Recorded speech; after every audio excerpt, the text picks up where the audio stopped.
రైతు మిత్రులకు స్వాగతం. నేను మీ భాస్కర్ రావు. మీరు చూస్తున్నారు ఏరువాక అగ్రికల్చర్ యూట్యూబ్ ఛానల్.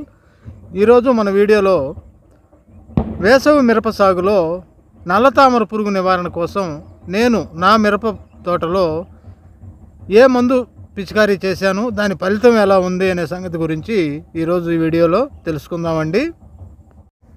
మరి ఇక్కడ కనిపిస్తున్న ఈ మిరప మొక్కలు వచ్చేసరికి RHS 365 టమాటా రకం అండి. ఇది ఇప్పటికే వేసేసి నేను 55 రోజుల తోట అండి. ఇది ఇప్పుడు పర్ఫార్మెన్స్ ఈ విధంగా ఉంది. వేసవి కాలం కాబట్టి కొంచెం గ్రోత్లో తక్కువగా ఉందండి, కానీ పూత కాత మాత్రం పర్వాలేదు. ఈ సందర్భంలో నా మిరప తోటలో ఎక్కడైనా ఒక పూతకి 1, 2 లేదా 3 నల్లతామర పురుగులు కనిపిస్తుండేవి. దానికోసం నేను 2 మందులు కలిపి పిచికారీ చేశానండి. అవి వచ్చేసరికి మొదటి థయోమిథాక్సమ్ 75% అండి. ఇది మనకి మార్కెట్లో వచ్చేసరికి అక్టారా రూపంలో మనకి దొరుకుతుందండి.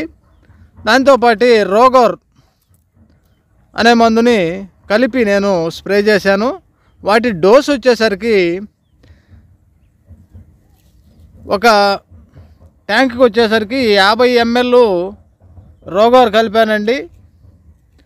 ఈ అక్టారా అంటే థయోమిథాక్సమ్ 75% వచ్చేసరికి లీటర్ నీటికి 1 గ్రాము చొప్పున కలిపి స్ప్రే చేశానండి. దాని ఫలితంగా నాకు నా మిరప తోటలో నల్లతామర పురుగు అనేది అస్సలు కనిపించలేదు. ఈ రోజుకి వచ్చేసరికి పూత క్లియర్గా వచ్చేసిందండి. చూడండి, ఎటువంటి తామర పురుగు అనేది నా తోటలో కనిపించలేదు. ఇక ఇక్కడ కనిపిస్తుంది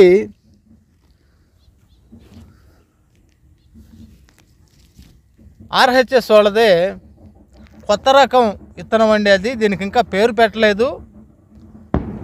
నాకు శాంపిల్ కింద 2 ప్యాకెట్లు ఇచ్చారండి. దాన్ని నేను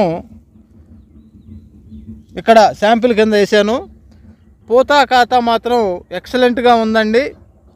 కాయ కొంచెం నలుపు ఉంటుంది, చెట్టు కూడా నల్లగా ఉంటుందండి, నలుపు మించి ఉంటుంది. కాయ ముదురు ఆకుపచ్చ రంగులో ఉండి పండిన తర్వాత మంచి కలరు, రెడ్ కలర్ వచ్చే విధంగా ఈ కాయ ఉంటుందండి. ఇది కొత్త రకం విత్తనం అండి. వేసవి మిరప సాగులో నల్లతామర పురుగు ఉధృతి చాలా తక్కువగా ఉంటుంది కనుక రైతు సోదరులు వచ్చేసరికి ఈ నల్లతామర పురుగు నివారణ కోసం పెద్ద మందులు వాడకుండా కొంచెం తక్కువ రేట్లో ఉండేవి బాగా పనిచేసే మందులు ఉంటాయండి. వాటిలో ఈ థయోమిథాక్సమ్ 75% మరియు రోగోరు లేదా మోనోక్రోటోపాసు లాంటివి మనం కలిపి స్ప్రే చేసుకున్నట్లయితే చాలా వరకు నల్లతామర పురుగును మనం కంట్రోల్ చేసుకోవచ్చు. దానికి నిదర్శనం నేనేనండి. నేను నా తోటలో ఈ నల్లతామర పురుగు నివారణ కోసం ఈ మందులను వాడి తామర పురుగుని నివారించుకోగలిగాను. మనకి మామూలు వర్షాకాలంలో వేసే మిరప తోటల్లో గ్రోత్ ఎక్కువగా ఉండి మనం వేసే బలం మందుల వల్ల ఎక్కువ ఎదుగుదల కనిపిస్తుంది. అలాంటప్పుడు మనకి ఎక్కువ శాతం జబ్బులు వచ్చే అవకాశం ఉంది. అలాంటప్పుడు మనం ఎక్కువ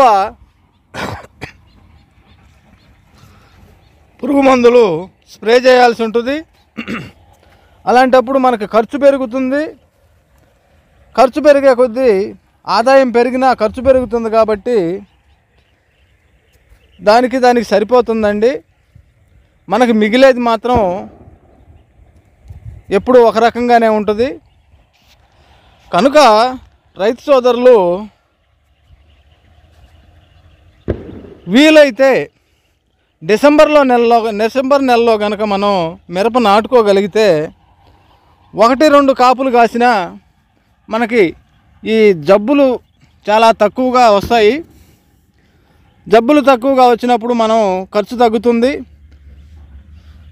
ఖర్చు తగ్గినప్పుడు మనకి ఆదాయం కూడా లెవెల్ అవుతుందండి. ఇక ఈ వేసవి మిరప సాగులో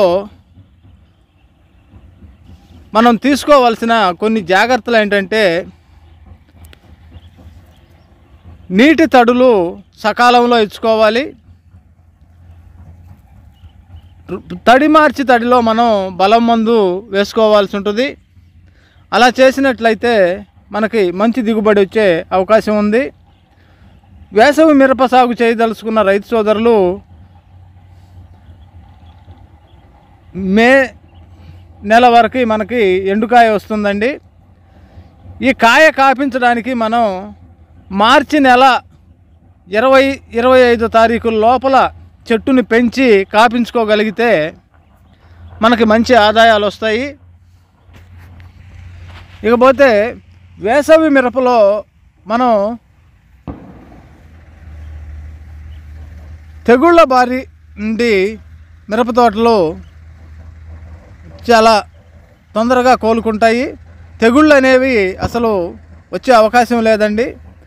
నా మిరప తోటలో ఇప్పటి వరకు ఎటువంటి తెగులు కనిపించలేదు. అంటే ఇప్పటికి 55 నుంచి 60 రోజుల తోట అయింది.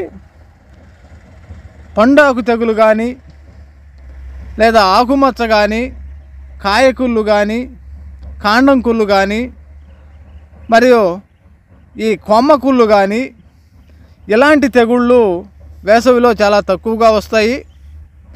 వాటికయ్యే ఖర్చు కూడా మనకి తగ్గుతుందండి.